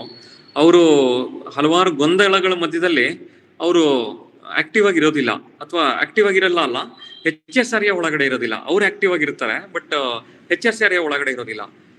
ಭಗತ್ ಸಿಂಗ್ ಅರೆಸ್ಟ್ ಇದೆಲ್ಲ ಆದ್ಮೇಲೆ ಕೆಲವು ಗೊಂದಲಗಳು ನಿವಾರಣೆ ಆಗಿ ಅವರು ಮತ್ತೆ HSR ಸೇರ್ಕೋತಾರೆ. HSR ಸೇರ್ಕೊಂಡಾಗ ಅವರು ಕೆಲವು ಘಟನೆಗಳು, ಬಾಂಬ್, ವೈಸ್ರಾಯ್ ಹೋಗ್ತಾ ಇದ್ದಂತ ಟ್ರೈನ್ ಮೇಲೆ ಬಾಂಬ್ ದಾಳಿ ನಡೆಸ್ತಾರೆ ಕ್ರಾಂತಿಕಾರಿಗಳು. ಅಂದ್ರೆ ಮುಖ್ಯವಾಗಿ ಭಗತ್ ಸಿಂಗ್ ನ ಬಿಡಿಸ್ಬೇಕು ಅನ್ನೋ ಡಿಮಾಂಡ್ ನ ಇಟ್ಕೊಂಡು. ಅದ್ರ ಜೊತೆಗೆ ಆಜಾದ್ ಇಂಗ್ಲಿಷ್ ನ ಕಲಿಯೋದಕ್ಕೆ ಶುರು ಮಾಡ್ತಾರೆ. ಇಂಗ್ಲಿಷ್ ಕಲಿಯೋದಕ್ಕೆ ಶುರು ಮಾಡೋದು ಎರಡು ಉದ್ದೇಶದಿಂದ. ಒಂದು, ಐಡಿಯಾಲಜಿ ಮಾರ್ಕ್ಸಿಸಮ್. ಭಗತ್ ಸಿಂಗ್ ಹೋದ್ಮೇಲೆ ಮಾರ್ಕ್ಸಿಸಮ್ ಇದನ್ನೆಲ್ಲ ತಿಳ್ಕೊಬೇಕು ಅಂತ ಹೇಳಿ ಐಡಿಯಾಲಜಿಗೋಸ್ಕರ ಇಂಗ್ಲಿಷ್ ನ ಕಲಿತಾರೆ. ಜೊತೆಗೆ ಎಷ್ಟೋ ಸಲ ಓದ್ತಾ ಇದ್ದವರು ಅರ್ಥ ಆಗದೆ ಇದ್ರೆ ಇಂಗ್ಲಿಷ್ ಬರೋ ಕಾಮ್ರೇಡ್ಸ್ ನ ಕೂಡಿಸ್ಕೊಂಡು ಎಕ್ಸ್ಪ್ಲೈನ್ ಮಾಡಿಸ್ಕೊಂಡು ಅದನ್ನ ಅರ್ಥ ಮಾಡ್ಕೊಳ್ಳೋ ಪ್ರಯತ್ನ ಮಾಡ್ತಾ ಇದ್ರಂತೆ. ಇನ್ನೊಂದು, ಇಂಗ್ಲಿಷ್ ಕಲ್ತಿದ್ದ ಉದ್ದೇಶ ಅಂದ್ರೆ ಬಾಂಬ್ ಮಾಡೋದು ಹೆಂಗೆ ಅಂತ ಕಲಿಯೋದಕ್ಕೆ. ಇವರು ಅರೆಸ್ಟ್ ಆಗಿ, ಇವರು ಸತ್ತೋದ್ಮೇಲೆ ಕೆಲವು ಇವರು ಬ್ರಿಟಿಷರ್ಸ್ ಕಮೆಂಟ್ ಮಾಡಿರೋದು, ಆಜಾದ್ ತಯಾರಿಸಿದ್ದಂತ ಬಾಂಬು ಮಿಲಿಟರಿನಲ್ಲಿ ಪ್ರಿಪೇರ್ ಮಾಡುವಂತ ಬಾಂಬ್ಗಿಂತ ಯಾವುದೇ ರೀತಿನಲ್ಲೂ ಕಮ್ಮಿ ಇಲ್ಲ, ಅಷ್ಟು ಪವರ್ಫುಲ್ ಬಾಂಬ್ ನ ಪ್ರಿಪೇರ್ ಮಾಡಿದ್ದಾರೆ ಆಜಾದ್ ಅಂತ ಹೇಳ್ತಾರೆ. ಇಲ್ಲಿ ರಿಆರ್ಗನೈಸೇಷನ್ ಇದರಲ್ಲಿ ಭಗವತಿ ಚರಣ್ ವೋಹರಾ ಸೇರ್ಕೊಂಡ್ಮೇಲೆ ಅಗೈನ್ ಅವರು ಕೂಡ ಐಡಿಯಾಲಜಿಕಲಿ ತುಂಬಾ ನಾಲೆಡ್ಜ್ ಇದ್ದಂತ ಕಾಮ್ರೇಡ್ ಅವರು ಒಂದು ಡಾಕ್ಯುಮೆಂಟ್ ನ ಬರೀತಾರೆ, ಮ್ಯಾನಿಫೆಸ್ಟೋ ಆಫ್ HSR ಅಂತ. HSR ಉದ್ದೇಶಗಳೇನು ಅಂತ. ಇದು ಡಿಸೆಂಬರ್ 1929 ನಲ್ಲಿ ಲಾಹೋರ್ ನಲ್ಲಿ ಕಾಂಗ್ರೆಸ್ ಸೆಷನ್ ನಡೆಯುತ್ತೆ. ಅಲ್ಲಿ ಮ್ಯಾನಿಫೆಸ್ಟೋ ಆಫ್ HSR ತುಂಬಾ ವ್ಯಾಪಕವಾಗಿ ಹರಡ್ತಾರೆ. ಅದಕ್ಕೆ ತುಂಬಾ ವೆಲ್ಕಮ್ ಸಿಗುತ್ತೆ. ಇದಾದ್ಮೇಲೆ ಇನ್ನೊಂದು ಇಂಪಾರ್ಟೆಂಟ್ ಡಾಕ್ಯುಮೆಂಟ್ ಅವರು ಆಜಾದ್ ಮತ್ತೆ ಭಗತ್ ಸಿಂಗ್ ಅವರ ಅಗ್ರಿಮೆಂಟ್ ತಗೊಂಡು ಬರೆಯೋದು ಬಾಂಬಿನ ಸಿದ್ಧಾಂತ ಅಂತ, the bomb philosophy of bomb ಅಂತೇಳಿ. ಅಲ್ಲಿ ಈ ವೈಸ್ರಾಯ್ ಟ್ರೈನ್ ಮೇಲೆ ಏನ್ ಅಟ್ಯಾಕ್ ಆಗಿರುತ್ತೆ, ಆವಾಗ ಗಾಂಧೀಜಿ ಒಂದು ಆರ್ಟಿಕಲ್ ಬರೆದಿರ್ತಾರೆ, ದಿ ಕಲ್ಟ್ ಆಫ್ ಬಾಂಬ್ ಅಂತ, ಅಂದ್ರೆ ಬಾಂಬಿನ ಆರಾಧನೆ ಅಂದ್ಬಿಟ್ಟು. ಅದಕ್ಕೆ ಉತ್ತರವಾಗಿ ಬಾಂಬಿನ ಸಿದ್ಧಾಂತ ಅಂತ ಹೇಳಿ ಇವರು ಭಗವತಿ ಚರಣ್ ವೋಹರಾ ಆರ್ಟಿಕಲ್ ನ ಬರೆದು ಅದನ್ನ ಪಬ್ಲಿಷ್ ಮಾಡ್ತಾರೆ. ಜನವರಿ 26, 1930 ಇಸ್ವಿನಲ್ಲಿ ಆಗ ಕಾಂಗ್ರೆಸ್ನವರು ಕ್ರಾಂತಿಕಾರಿಗಳು ನಡೆಸಿದಂತ ಹೋರಾಟದ ಫಲವಾಗಿ ಎಲ್ಲ ಕಡೆ ಪೂರ್ಣ ಸ್ವರಾಜ್ ಅನ್ನೋ ಘೋಷಣೆ ಎದ್ದಿರುತ್ತೆ. ಅದಕ್ಕೆ ಮಣಿದು, ಕ್ರಾಂತಿಕಾರಿಗಳ ಹೋರಾಟದ ಫಲದಿಂದ ಕಾಂಗ್ರೆಸ್ ಕೂಡ ಅದಕ್ಕೆ ಮಣಿದು ಜನವರಿ 26, 1930 ಇಸ್ವಿ ಪೂರ್ಣ ಸ್ವರಾಜ್ ಘೋಷಣೆನ ಕೈಗೆತ್ಕೋತಾರೆ. ಅವತ್ತಿನ ದಿನ ಇಡೀ ದೇಶದಾದ್ಯಂತ ಈ ಬಾಂಬಿನ ಸಿದ್ಧಾಂತ ಅನ್ನೋ ಒಂದು ಪ್ಯಾಂಪ್ಲೆಟ್ ನ ಸ್ಪ್ರೆಡ್ ಮಾಡ್ತಾರೆ. It becomes A huge success. ತುಂಬಾ ಜನ ಇದನ್ನ ಇಷ್ಟಪಡ್ತಾರೆ. ಸೊ ಇದಾದ ನಂತರ ಒಂದು ಬಾಂಬ್ ಆಕ್ಸಿಡೆಂಟ್ ಆಗೋಗ್ಬಿಟ್ಟು ಭಗವತಿ ಚರಣ್ ವೋಹರಾ ಅವರು ಸತ್ತೋಗ್ತಾರೆ. ಸತ್ತೋದಾಗ ಅವರು ಕಮೆಂಟ್ ಮಾಡಿರೋದನ್ನ ವೈಶಂಪಾಯಣ ನೋಟ್ ಮಾಡಿದ್ದಾರೆ. ಇದರಿಂದ ಮನನೊಂದ ಆಜಾದ್ ವೈಶಂಪಾಯಣ ಅವರ ಬಳಿ ಹೀಗೆ ಹೇಳುತ್ತಾರೆ, ನಾನು ಪಕ್ಷಕ್ಕೆ ಸೇರಿದ್ದಾಗ ಕಿರಿಯನಾಗಿದ್ದೆ, ಅಷ್ಟು ಪ್ರಬುದ್ಧನಾಗಿರಲಿಲ್ಲ. ಆದರೆ ನಂತರ ಪಕ್ಷದ ಮರು ಸಂಘಟನೆಯಾದಾಗ ನನಗೆ ಭಗತ್ ಸಿಂಗ್ ನಂತವರು ದೊರಕಿದ್ದು ನನ್ನ ಭಾಗ್ಯ. ಆತ ಪಕ್ಷಕ್ಕೆ ಅಮೂಲ್ಯವಾದ ವಜ್ರದಂತೆ. ಆತ ಇಲ್ಲದಿದ್ದರೆ ಪಕ್ಷ ಉಳಿಯುತ್ತಿರಲಿಲ್ಲ. ಲಾಹೋರ್ ಷಡ್ಯಂತ್ರ ಪ್ರಕರಣದ ನಂತರ ಮರು ಸಂಘಟನೆಯಲ್ಲಿ ಭಗತ್ ಸಿಂಗ್ ಇಲ್ಲದಿರುವಿಕೆ ಕಷ್ಟವಾಯಿತು. ಆದರೆ ಭಗವತಿ ಚರಣ್ ವೋಹರಾ ಪಕ್ಷಕ್ಕೆ ಹೊಸ ಹುರುಪನ್ನು ತುಂಬಿದ್ದರು. ಪಕ್ಷ ಕಳೆದುಕೊಂಡಿದ್ದ ಚೈತನ್ಯವನ್ನು ನಿಧಾನವಾಗಿ ಆದರೂ ಸರಿ ಮರಳಿ ಪಡೆಯಿತು ಎಂದು ನನಗೆ ಖಚಿತವಾಯಿತು. ಅಸೆಂಬ್ಲಿ ಬಾಂಬ್ ಸ್ಫೋಟದಂತೆಯೇ ವೈಸ್ರಾಯ್ ಟ್ರೈನ್ ಸ್ಫೋಟವು ಸರ್ಕಾರವನ್ನು ಅಲುಗಾಡಿಸಿತ್ತು. ಆತ ಬರೆದಿದ್ದ ಬಾಂಬ್ನ ಸಿದ್ಧಾಂತ ದೇಶದ ರಾಜಕೀಯದ ಮೇಲೆ ಪ್ರಭಾವ ಬೀರಿತು. ಆದರೆ ಆತನ ಅಕಾಲಿಕ ಮರಣ ಪಕ್ಷದೊಳಗೆ ಶೂನ್ಯವನ್ನು ನಿರ್ಮಾಣ ಮಾಡಿದೆ ಅಂತ ಬರೆದಿದ್ದಾರೆ. ಅಂದ್ರೆ ಭಗತ್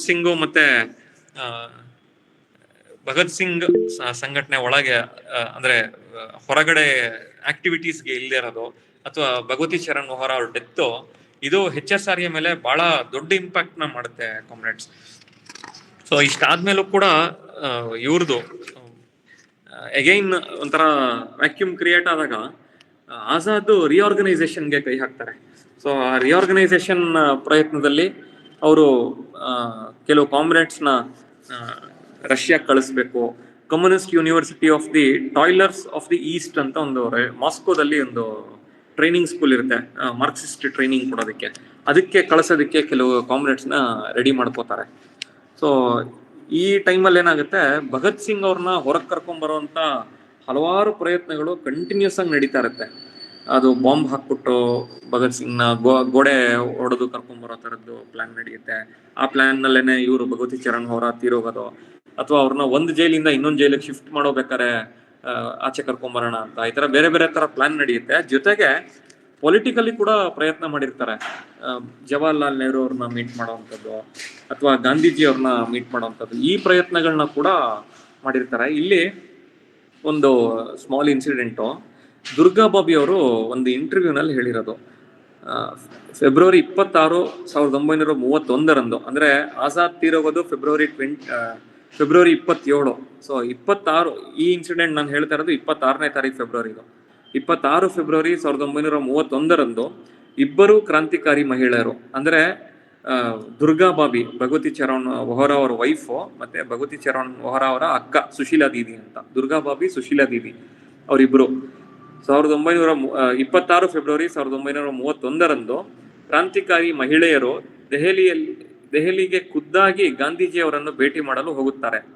ದುರ್ಗಾದೇವಿ ಅವರು ನೀಡಿರುವ ಒಂದು ಸಂದರ್ಶನದಲ್ಲಿ ಹೀಗೆ ಹೇಳುತ್ತಾರೆ: ಗಾಂಧೀಜಿ ಅವರಿಗೆ ನಮ್ಮ ಪರಿಚಯವನ್ನು ಮಾಡಿಕೊಂಡೆವು.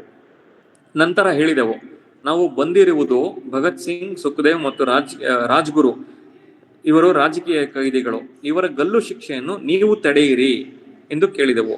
ಇದಕ್ಕೆ ಗಾಂಧಿ ಇರ್ವಿನ್ ಒಪ್ಪಂದಕ್ಕೂ ಮುನ್ನ ಇದನ್ನು ಷರತ್ತಾಗಿ ಮುಂದಿಡಬೇಕು ಎಂದು ಕೇಳಿದ್ದೆವು. ಇದಕ್ಕೆ ಗಾಂಧೀಜಿಯವರು ನೇರವಾಗಿ ಉತ್ತರ ನೀಡಿದ್ದರು: ಇವರುಗಳು ಹಿಂಸೆಯಲ್ಲಿ ವಿಶ್ವಾಸವನ್ನು ಇಟ್ಟಿದ್ದಾರೆ, ನಾನು ಇವರ ಪರವಾಗಿ ಷರತ್ತನ್ನು ಇಡಲು ಸಾಧ್ಯವಿಲ್ಲ ಎಂದಿದ್ದರು. ನಮಗೆ ಬೇಸರವಾಗಿ ಅಲ್ಲಿಂದ ಹೊರಟೆವು ಅಂತ ಬರ್ಕೊಂಡಿದ್ದಾರೆ ಕಮೆಂಟ್. ಸೊ ಇದಿಷ್ಟು ಇವರು ಅವರ ಎಫರ್ಟ್ಸ್ ಏನ್ ನಡೆಯುತ್ತೆ, ಗಾಂಧೀಜಿ ಅವ್ರದ್ದು ಕೂಡ ಮೀಟ್ ಮಾಡಿ ಅಲ್ಲಿಂದ ಫ್ರೀ ಭಗತ್ ಸಿಂಗ್ ಅವ್ರನ್ನ ಸೇವ್ ಮಾಡೋದಕ್ಕೆ ಟ್ರೈ ಮಾಡೋದು, ಈ ತರ. ಸೊ ಇದಿಷ್ಟಾದ್ಮೇಲೆ ಫೆಬ್ರವರಿ 27 ಅವರು ಒಂದು ಪಾರ್ಕ್ ಅಲ್ಲಿ ಇವರು ಸುಖದೇವ್ ರಾಜ್ ಅನ್ನೋ ಒಬ್ಬ ಕ್ರಾಂತಿಕಾರಿ ಜೊತೆ ಮಾತಾಡ್ತಾ ನಿಂತಿದ್ದಾಗ ಸಡನ್ ಆಗಿ ಪೊಲೀಸ್ ಅಟ್ಯಾಕ್ ಆಗುತ್ತೆ.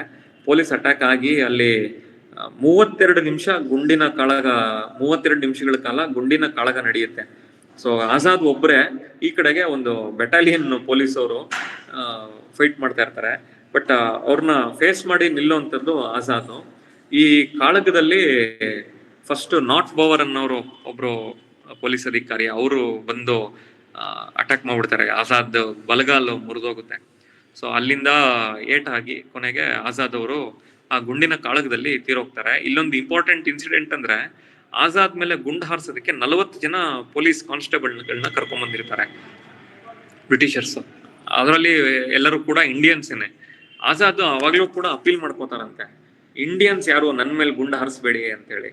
ಆ ಟೈಮಲ್ಲಿ ಎಷ್ಟೋ ಜನ ಎಲ್ಲ ಗಾಳಿಗೆ ಮೇಲ್ಗಡೆ ಬೇರೆ ಬೇರೆ ಕಡೆ ಎಲ್ಲ ಗುಂಡು ಹೊಡೆದಿದ್ದಾರಂತೆ. ಅಂತವ್ರನ್ನ ಅಲ್ಲೇ ಐಡೆಂಟಿಫೈ ಮಾಡಿ ನಿಲ್ಸಿ ಇಮಿಡಿಯೇಟ್ಲಿ ಸಸ್ಪೆಂಡ್ ಡಿಸ್ಮಿಸ್ ಮಾಡೋ ಕಳಿಸ್ಬಿಡ್ತಾರಂತೆ ಪೊಲೀಸ್ ಅವರು, ಅಂದ್ರೆ ಈ ಕಾಳಗ ಮುಗಿದ್ಮೇಲೆ. ಸೊ ಇದು ಆಜಾದ್ ಅವರ ಲೈಫು. ಆಜಾದ್ ಅವ್ರ ಲೈಫೇನೆ ಬಹಳ ಇನ್ಸ್ಪೈರಿಂಗು. ಅಂದ್ರೆ ಹಲವಾರು ಘಟನೆಗಳು ಏನ್ ನಡೆಯುತ್ತೆ, ಆ ಘಟನೆಗಳು ಒಂದ್ ಭಾಗ ಆದ್ರೆ, ಇನ್ನೊಂದು ಅವರು ಸಂಘಟನೆಯಲ್ಲಿ ಅವರು ತೊಡಗಿಸ್ಕೊಂಡಿದ್ದಂತ ರೀತಿ, ಕಾಮ್ರೇಡ್ಸ್ ಗಳ ಬಗ್ಗೆ ಇದ್ದಂತ ಪ್ರೀತಿ ಅಥವಾ ಶಿಸ್ತು, ಇದೆಲ್ಲನೂ ಕೂಡ ನಿಜವಾಗ್ಲೂ ವೆರಿ ಇನ್ಸ್ಪೈರಿಂಗ್ ಥಿಂಗ್ಸ್ ನಮ್ಗೆ ಕಲ್ತ್ಕೊಳ್ಳೋದಕ್ಕೆ. ಮತ್ತೆ ಮುಖ್ಯವಾಗಿ ಅವರು ಏನು ಈ ಕಮ್ಯುನಲ್ ಥಿಂಗ್ಸ್ ಬಂದಾಗ ಅವರು ಬಹಳ ಕ್ಲಾರಿಟಿ ಇದ್ದಂತ ಮನುಷ್ಯ. ಅವರು ಆಜಾದ್ ಜಯಣ್ಣ ಒಂದು ಇನ್ಸಿಡೆಂಟ್ ಹೇಳಿದ್ರು, ನಾನು ದೇವರು ನೆನಪಿಸ್ಕೊಳ್ಳೋದಿಲ್ಲ, ಈ ಸಮಯದಲ್ಲಿ ನೆನಪಿಸ್ಕೊಬೇಕಂತ. ಇನ್ನ ಕೆಲವರು ಕಮೆಂಟ್ ಮಾಡಿರೋದು, ಭಗತ್ ಸಿಂಗ್ ಎಲ್ಲ ಡಿಸ್ಕಸ್ ಮಾಡೋ ಗಾಡ್ ಇಲ್ಲ, ಈ ತರದೆಲ್ಲ ಚರ್ಚೆಗಳೆಲ್ಲ ಬರೋದಂತೆ. ಅದೆಲ್ಲ ಆಜಾದ್ ಕೇಳಿಸ್ಕೊಳ್ಳೋರು. ಮತ್ತೆ ಸಂಘಟನೆ ಒಳಗೂ ಕೂಡ ಸಾಕಷ್ಟು ಜನ ಈ ತರ ಏಥಿಯಿಸ್ಟ್ಗಳು ಇದ್ದಿದ್ದು ಈ ತರದ್ದಿದೆ. ಸೊ ಇಲ್ಲಿ ಏನು ಕಮ್ಯುನಲ್ ಫೋರ್ಸಸ್ ಇವತ್ತು ಬೆಳೀತಾ ಇದೆ, ಅಲ್ಲಿ ನಮಗೆ ಆಜಾದ್, ಭಗತ್ ಸಿಂಗ್ ಇಂಥವ್ರ ವಿಷಯಗಳು ನಿಜವಾಗ್ಲೂ ಪ್ರಸ್ತುತ ಯುವಕರ ಮಧ್ಯ ಇವ್ರ ವಿಚಾರಗಳನ್ನ ತಗೊಂಡೋಗೋದಕ್ಕೆ. ಇನ್ನೊಂದು, ಆಜಾದ್ ಅವರ ಕನಸು ಏನು ಸಮಾಜವಾದದ ಕನಸು ಆಗಿತ್ತು, ಅವರು ಕೂಡ ಡೆಫಿನೆಟ್ಲಿ ಮಾರ್ಕ್ಸಿಸ್ಟ್ ಫಿಲಾಸಫಿಗೆ ಅಟ್ರಾಕ್ಟ್ ಆದವರು, ಸೋಷಿಯಲಿಸಮ್ ಇದ್ರ ಬಗ್ಗೆ ಅಟ್ರಾಕ್ಷನ್ ಬೆಳೆಸ್ಕೊಂಡವರು. ಸೊ ಅವರ ವಿಚಾರಗಳು, ಅವ್ರ ಕನಸುಗಳು ಇವತ್ತು ನನಸಾಗಿಲ್ಲ, ಹಾಗೆ ಉಳಿದಿದೆ. ಸೊ ಇಲ್ಲಿ ಆಜಾದ್ ಅವರ ಪ್ರಸ್ತುತತೆ ಇದೆ. ಹೇಗೆ ಸಂಘಟನೆ ಕಟ್ಟಿದ್ರು ಅಲ್ಲಿ ಕಲಿಯೋದಕ್ಕೆ ಬಹಳ ಇದೆ ಕಾಮ್ರೇಡ್ಸ್. ಅವರು ಒಂದ್ಸತಿ ಹೆಚ್ಚಾರಿಯಾಗಿ ಎಂಟರ್ ಆದ್ಮೇಲೆ ವಾಪಸ್ ನೋಡುವಂತ ಪ್ರಮೇಯನೇ ಬರ್ಲಿಲ್ಲ. ಮತ್ತೆ ಇನ್ನೊಂದು, ಎಂತೆಂತ ಕಾಮ್ರೇಡ್ಸ್ಗಳನ್ನ ಕಣ್ಣಾರೆ ಕಣ್ಮುಂದೆ ಕಳ್ಕೊಂಡ್ಬಿಟ್ರು. ದೊಡ್ಡ ದೊಡ್ಡ ನಾಯಕರಾಗಿದ್ದಂತ ರಾಮ್ ಪ್ರಸಾದ್ ಬಿಸ್ಮಿಲ್ ಅವರು ಒಂದ್ ಕಡೆಗೆ ಆ ಬ್ಯಾಚ್ ಹೊಟ್ಟೋಗುತ್ತೆ, ಆಮೇಲೆ ಭಗತ್ ಸಿಂಗ್ ಬ್ಯಾಚ್ ಹೊಟ್ಟೋಗುತ್ತೆ, ಆಮೇಲೆ ಭಗವತಿ ಚರಣ್ ಹೊರ ಬಂದು ತಿರ್ಗಾ ರಿಜುವಿನೇಟ್ ಆಗ್ತಾ ಇದ್ದ ಆರ್ಗನೈಸೇಷನ್ ಅಲ್ಲಿ ಹೊಟ್ಟೋಗುತ್ತೆ. ಅಷ್ಟೆಲ್ಲ ಆದ್ರೂ ಕೂಡ ಎಲ್ಲೂ ಅವರು ಮೂವ್ಮೆಂಟ್ ಬಿಟ್ಟು ಹೋಗೋದಾಗ್ಲಿ ಅಥವಾ ಇನ್ನೇನು ಆಗಲ್ಲ ಅಂತ ಕೈ ಕೊಟ್ಕೊಂಡು ಕೂತ್ಕೊಳ್ಳೋದಾಗ್ಲಿ ಪ್ರಮೇಯನೇ ಬರ್ಲಿಲ್ಲ. ಎಂತೆಂತ ಬರ ಸಿಡಿಲುಗಳು ಕೂಡ ಬಡದಾಗ್ಲೂ ರಿಆರ್ಗನೈಸೇಷನ್ ಕೈ ಹಾಕಿದ್ರು. ಸೊ ಇದು ನಮ್ಗೆ ಕಲಿಯೋದಕ್ಕೆ ಇದೆ ಅಂತ ಅನಿಸ್ತು. ಇನ್ನೊಂದು ಎಷ್ಟು ಪಾಯಿಂಟ್, ನಾನು ಲಾಸ್ಟ್ ಪಾಯಿಂಟ್ ಇದೆ ನಾನು ನೋಟ್ ಮಾಡಿರೋದು, ಈ ನಮ್ಮ ಸ್ವತಂತ್ರ ಚಳುವಳಿನಲ್ಲಿ 1913 ಗದರ್ ಪಾರ್ಟಿ ಅಂತ ಶುರು ಆಗುತ್ತೆ. ಕೆಲವು ಕ್ರಾಂತಿಕಾರಿಗಳು ಶುರು ಮಾಡ್ತಾರೆ ಕೆನಡಾದಲ್ಲಿ ಫ್ರೀಡಮ್ ಮೂವ್ಮೆಂಟ್ ಅಲ್ಲಿ. ಆ ಗದರ್ ಪಾರ್ಟಿ ಏನಿದೆ ಅದು ಹೆಚ್ಚು ನಮ್ಮ ದೇಶನ ಫ್ರೀ ಮಾಡ್ಬೇಕು, ಬ್ರಿಟಿಷರ್ಸ್ ಇಂದ ಫ್ರೀಡಮ್ ತಗೊಬೇಕು, ಈ ದಿಕ್ಕಲ್ಲಿತ್ತು ಗದರ್ ಪಾರ್ಟಿ. ಇದು 1913 ಬಿಫೋರ್ ಸೋಷಿಯಲಿಸ್ಟ್ ರೆವಲ್ಯೂಷನ್, ರಷ್ಯಾದಲ್ಲಿ ಆಗೋದಕ್ಕೆ ರೆವಲ್ಯೂಷನ್ಗಿಂತ ಮುಂಚೆ ಇದು. ಅದಾದ್ಮೇಲೆ HRA ಬರುತ್ತೆ. HRA ನಲ್ಲಿ ಕೂಡ ಸಚೀಂದ್ರನಾಥ್ ಸಾನ್ಯಾಲ್ ಅಂದ್ಬಿಟ್ಟು ಫಸ್ಟ್ ಲೀಡರ್ ಆದವರು HRAಗೆ. ಅವರು ಬರ್ದಿರೋ ಪ್ಯಾಂಪ್ಲೆಟ್ ಅಲ್ಲಿ ದಿ ರೆವಲ್ಯೂಷನರಿ ಅಂತ ಏನ್ ಪ್ಯಾಂಪ್ಲೆಟ್ ಹೇಳಿದೆ ಅದರಲ್ಲಿ ಸೋಷಿಯಲಿಸ್ಟ್ ಐಡಿಯಲ್ಸ್ ನ ತರ್ತಾರೆ.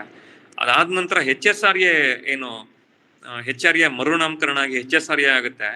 ಆ HSRA ನಲ್ಲಿ ಇನ್ನ ಹೆಚ್ಚು ಕಾಂಕ್ರಿಟೈಸ್ಡ್ ಆಗಿ ಮಾರ್ಕ್ಸಿಸ್ಟ್ ಔಟ್ಲುಕ್ ನ ತಗೊಂಡ್ಬರ್ಬೇಕು, ನಮ್ ದೇಶ ಸೋಷಿಯಲಿಸ್ಟ್ ದೇಶ ಆಗ್ಬೇಕು, ಇದನ್ನೆಲ್ಲ ಭಗತ್ ಸಿಂಗ್ ಇವ್ರುಗಳು ಬಹಳ ಸಮರ್ಥವಾಗಿ ಆ ಲೈನ್ ಅನ್ನ ತಗೊಂಡ್ಬರ್ತಾರೆ. ಸೊ ನಮ್ಮ ಫ್ರೀಡಮ್ ಮೂವ್ಮೆಂಟ್ ನೋಡ್ಕೊಂಡ್ ಬಂದ್ರೇನೆ ಬಿಫೋರ್ ಸೋಷಿಯಲಿಸ್ಟ್ ರೆವಲ್ಯೂಷನ್ ನಮ್ಮ ದೇಶಕ್ಕೆ ಸ್ವಾತಂತ್ರ್ಯ ಬರ್ಬೇಕು ಈ ತರದ್ ನೋಡ್ತೀವಿ. ಆಫ್ಟರ್ ಸೋಷಿಯಲಿಸ್ಟ್ ರೆವಲ್ಯೂಷನ್ ನಮ್ಮ ದೇಶದ ಕ್ರಾಂತಿಕಾರಿಗಳ ಮೇಲೆ ಅದು ಮಾಡದಂತ ಪ್ರಭಾವ ನೋಡ್ತೀವಿ. So HSRA is A definitely different experiment ನಮ್ಮ ದೇಶದ ಒಂದು ಫ್ರೀಡಮ್ ಮೂವ್ಮೆಂಟಿನ ಒಂದು ಇತಿಹಾಸದಲ್ಲಿ ಅಂತ ನನ್ಗನ್ಸುತ್ತೆ. ಎನಿವೆ, ನಮ್ಗೆ ಇಲ್ಲಿ ಆಜಾದ್ ಅವರ ಲೈಫು ಇವತ್ತಿಗೂ ಪ್ರಸ್ತುತ. ಕಷ್ಟ ಸಹಿಷ್ಣು ಅಷ್ಟೇ ಅಲ್ಲ, ಅವರು ಕ್ರಾಂತಿಕಾರಿ ಚಾರಿತ್ರ್ಯನ ಉಳ್ಳವರು. ಸೊ ಅವರ ಒಂದು ದಾರಿಲಿ ನಾವುಗಳು ಹೆಜ್ಜೆ ಆಗೋ ಪ್ರಯತ್ನ ಮಾಡಬೇಕು ಅಂತ ನನಗನ್ಸುತ್ತೆ. ಇಷ್ಟು ಹೇಳಿ ನನ್ನ ಪಾಯಿಂಟ್ಸ್ ನ ಮುಗಿಸ್ತಾ ಇದ್ದೀನಿ ಇಲ್ಲಿಗೆ. ರಂಜಿತ್, ಅಷ್ಟೇ ಕಮೆಂಟ್. ಧನ್ಯವಾದಗಳು ಕಮರ್ಡ್ ವಿನಯ್ ಸಾರಥಿ ಅವರಿಗೆ. ಇಷ್ಟೊತ್ತು ಸುಮಾರು ವೈಚಾರಿಕ ವಿಷಯಗಳನ್ನ ಚಂದ್ರಶೇಖರ್ ಆಜಾದ್ ಅವರ ಕುರಿತು ಹೇಳಿರ್ತಕ್ಕಂತ ನಮ್ಮ ರಾಜ್ಯ ಉಪಾಧ್ಯಕ್ಷರಿಗೆ ಧನ್ಯವಾದಗಳು. ಇಲ್ಲಿ ಒಂದು ಪ್ರಶ್ನೆ ಬಂದಿದೆ ಕೊನೆಗೆ. ವೀರಭದ್ರು ಅಂತಕ್ಕಂಥವ್ರು ಒಬ್ರು ಹಿಡಿದುಕೊಟ್ರು, ಅವರ ಬಗ್ಗೆ ಪೊಲೀಸರಿಗೆ ಇನ್ಫಾರ್ಮ್ ಮಾಡಿದ್ರು ಅನ್ನೋದ್ರ ಬಗ್ಗೆ ಅದು ಸತ್ಯನಾ ಅನ್ನೋದು ಒಂದು ಪ್ರಶ್ನೆ ಬಂದಿದೆ. ವಿನಯ್ ಸಾರಥಿ ಅವರು ಏನು ಉತ್ತರ ಕೊಡ್ಬೋದಾ ಇದಕ್ಕೆ?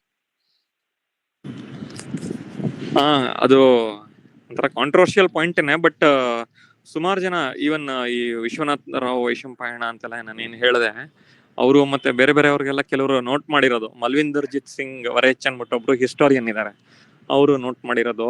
ಈ ವೀರಭದ್ರ ತಿವಾರಿ ಏನ್ ಬರ್ತಾರೆ ಅವರು, ಆಮೇಲೆ ಇನ್ನೊಬ್ರು ಯಶ್ಪಾಲ್ ಅಂತ ಹೇಳಿ, ಅವರಿಬ್ರು ಕೂಡ ಟ್ರೈಟರ್ಸು. ಸೊ ಆಜಾದ್ನ ಹಿಡ್ಕೊಳ್ಳೋದ್ರಲ್ಲಿ ಇವ್ರ ಪಾತ್ರಗಳಿದೆ ಅನ್ನೋದನ್ನ ಇವರಿಬ್ರು ನೋಟ್ ಮಾಡ್ತಾರೆ ಕಾಮ್ರೇಡ್. ಶಿವವರ್ಮ ಅವರು ಜೈಲಲ್ಲಿ ಇರ್ತಾರೆ, ಅವರು ಇದ್ರ ಬಗ್ಗೆ ಎಕ್ಸಾಕ್ಟ್ಲಿ ಏನ್ ಕಮೆಂಟ್ ಮಾಡಿಲ್ಲ. ಬಟ್ ಇವರಿಬ್ರು ಬಗ್ಗೆ ಇಬ್ರು, ಒಬ್ರು ಜೊತೆ ಆಜಾದ್ ಜೊತೆಗಿದ್ದವರು, ಇನ್ನೊಬ್ರು ಹಿಸ್ಟೋರಿಯನ್, ಹೀಗೆ ಕಮೆಂಟ್ ಮಾಡಿದ್ದಾರೆ. ಕರೆಕ್ಟ್ ಅದು ಅನ್ನೋ ತರ. ಸ್ನೇಹಿತರೆ, ಸೊ ಇಲ್ಲಿವರೆಗೂ ನಮ್ಮ ಇಬ್ಬರು ಭಾಷಣಕಾರರು, ನಮ್ಮ ರಾಜ್ಯ ಉಪಾಧ್ಯಕ್ಷರು ಮತ್ತೆ ರಾಜ್ಯ ಖಜಾಂಚಿಗಳೇನೋ ವಿಷಯಗಳನ್ನ ಮಂಡಿಸಿದ್ರು. ಅಲ್ಲಿ ಚಂದ್ರಶೇಖರ್ ಆಜಾದ್ ಅವರ ಜೀವನದ ಘಟನೆಗಳನ್ನ, ತುಂಬಾ ಸ್ಫೂರ್ತಿದಾಯಕವಾಗಿರ್ತಕ್ಕಂಥ ಘಟನೆಗಳನ್ನ ಮಂಡಿಸಿದ್ರು, ಅವರ ವೈಚಾರಿಕ ನಿಲುವುಗಳನ್ನ ಮಂಡಿಸಿದ್ರು.